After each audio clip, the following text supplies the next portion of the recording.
Hello and welcome to this first video tutorial on 885 programming.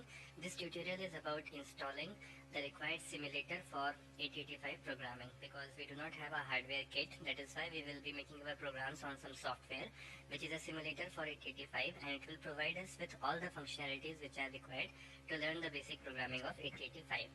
So in a web browser of your choice, which happens to be Mozilla Firefox in my case, you just type GNU 885 and here you will get it on the very first link from sourceforge.net. This is the best website to download open source softwares, and GNU 885 is a simulator which will be required for 885 programming. So just click on this link and this page will open, and from here you just click on download, and after this page will open. It will say download of GNU 885 will start in some seconds, and it will ask you to save the file. Just make sure that you click on this and click on OK. This file will be saved somewhere. Just open this file.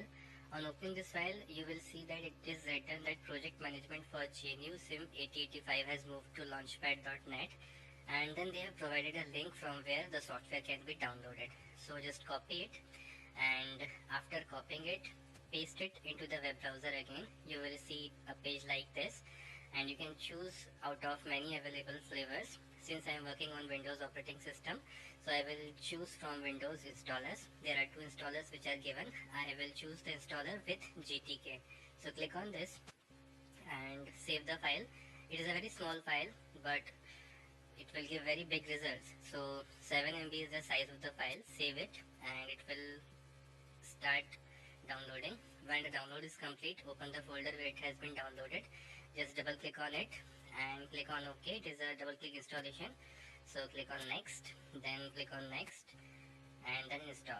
So in this way your installation has finished, and just move on to this GNU Simulator 885 from the Windows Start button by typing GNU here. So just click on this and you will see an interface like this.